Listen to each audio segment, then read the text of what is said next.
semua pasti tahu, bahasa yang paling banyak digunain itu ada bahasa Mandarin, bahasa Spanyol, dan bahasa Inggris. Yang sekarang bahasa Inggris adalah bahasa internasional untuk saat ini. Tapi guys, kalian pernah gak sih kayak bertanya-tanya, sebenarnya gimana bahasa bisa diciptakan? Kenapa bahasa bisa beragam? Kayak di tiap negara tuh punya bahasanya masing-masing. Sebenarnya bahasa itu diciptakan atau hadir dengan sendirinya ya. Jadi gini guys, ada seorang ahli bahasa dan sejarawan namanya adalah Christopher Ehert. Christopher Ehert ini mengungkapkan kalau misalkan bahasa manusia pertama kali munculnya di Afrika beribu-ribu tahun yang lalu. Pertanyaannya, sebelum ribu tahun yang lalu itu, gimana manusia berkomunikasi? Jawabannya adalah manusia berkomunikasi hanya sebatasnya, melalui mulut dan gerakan tubuh mereka aja. Lalu, lama-kelamaan otak manusia mulai berevolusi. Manusia mulai menamai benda, makanan, atau situasi bahaya melalui sebuah sebutan-sebutan.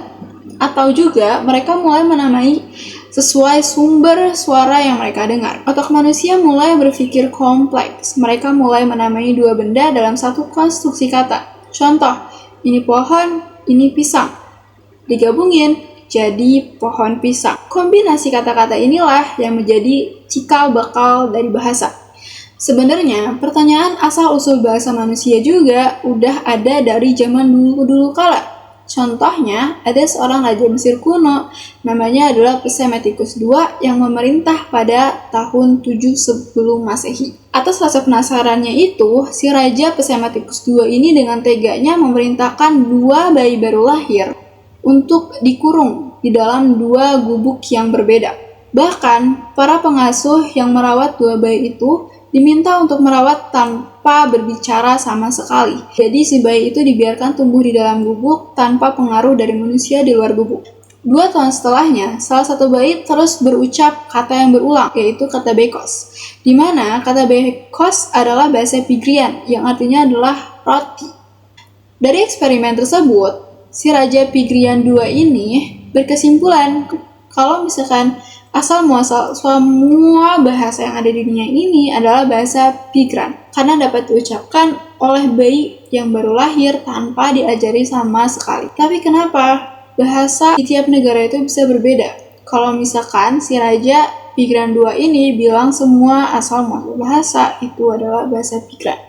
Hal itu terjadi karena adanya isolasi. Tapi bukan isolasi kayak dua bayi tadi. Maksudnya isolasi geografis dan isolasi sosial budaya. Secara singkat, nenek moyang kita dulu itu hidup secara berkelompok dan berimigrasi ke seluruh dunia untuk mencari makanan. Tapi karena satu dan lain hal, si kelompok nenek moyang kita ini mulai berpencar, mulai berpisah dan berinteraksi, juga beradaptasi dengan kelompok-kelompok baru.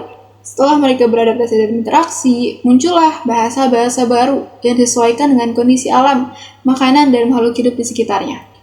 Jarak juga jadi penyebab kenapa bahasa bisa beragam di seluruh dunia. Negara yang berdekatan seringkali memiliki kata-kata yang mirip atau hampir sama. Contoh, bahasa Spanyol sama bahasa Mandarin yang nggak ada mirip-miripnya sama sekali karena jaraknya yang jauh.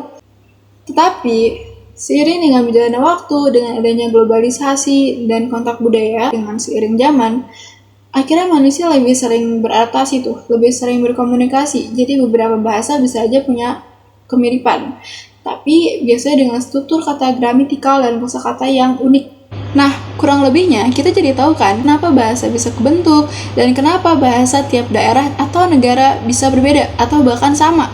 Sekian dari aku, Dea Dwi, dan terima kasih.